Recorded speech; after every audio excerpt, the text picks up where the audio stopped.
have warned that Al-Sharaa, a former jihadist for Al-Qaeda and others, may not be completely reformed. Well, for more on that, we're joined by Hussain Abdul-Hussain. He's a research fellow at the Foundation for the Defence of Democracies, the FDD. Good to see you, Hussain. So Al-Sharaa is making all the right noises, isn't he, on minorities, on education for women, even on Israel. Can we take him at his word? Well, I personally tried to, and over the past week, I've seen signs, all the signs moving in the opposite direction. Number one, the interview you're referencing, the one that he gave to the BBC, he said women will get education, but when he was asked about alcohol, he said that will be decided by a committee of experts. I'm assuming his own Islamist experts. So I'm not really hopeful about liberty coming around soon. Now, how does this affect Israel? We know that he said he'll stick to the 1974 agreement.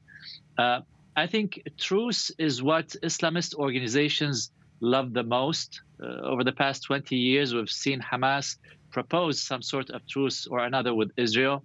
So none of what he's saying tells me that he's parting or leaving behind the script of Islamist, of trying to build your power base, maintain a truce with Israel, and when you get a chance, go after the Jewish state. Right, and it would be suicidal for Al-Sharaa to declare war on Israel right now. Israel very much not in the mood for any additional conflict. Do you think Israel's right then to hold on to the strategic peak of the Hermon mountain until the situation in Syria becomes clearer, even though it is getting a lot of international pressure for doing that? Well, I think Israel is right because its posture is assuming that the worst will happen in Syria.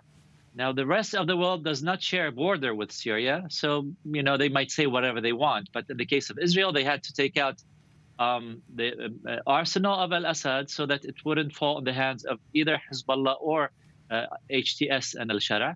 And, of course, the Israeli military will have to stand in a position ready for war, maybe not right now, maybe in the coming 3 years, 5 years, or 10 years. The last thing that Israel would want to happen is for HTS to start digging tunnels, preparing an infrastructure.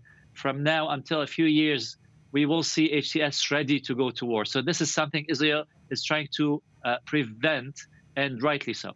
And meanwhile, every day we're learning new horrors that were committed by the Assad regime, the mass graves, the torture prisons, all the rest of it.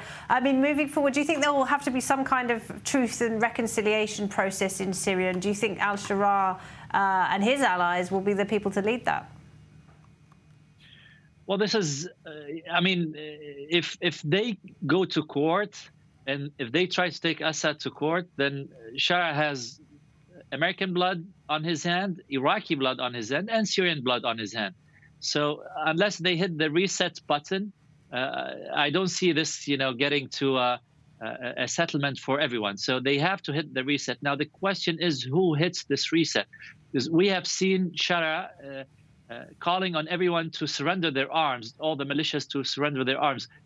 But surrender to who? There's no state, so they'll be surrendering their arms to him. And he himself is a militia. So the game is really one of pick your poison. So it depends which party you see as the worst party, which one you see as bad. And then you pick one of those and you hope that nothing worse happens.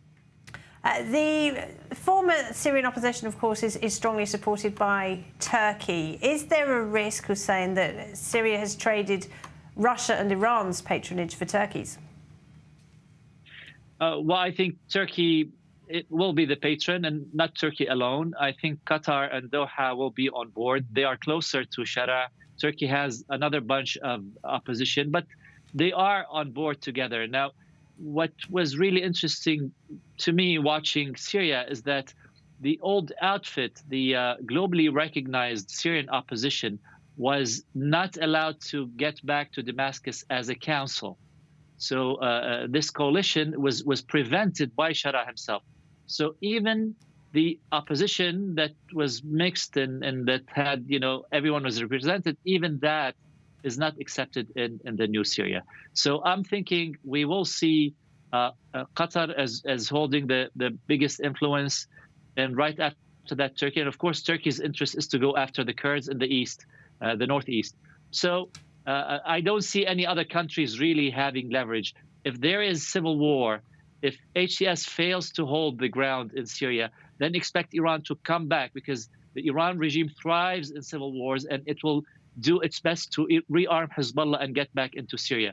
If there's no civil war, it means HTS will take over Syria and will turn Syria into an Islamist state. So these are the two options. Unfortunately, both are not the best options. Pretty bleak outlook. Hussain, thank you very much. Hussain Abdul-Hussain there at the FTT. Thank you. And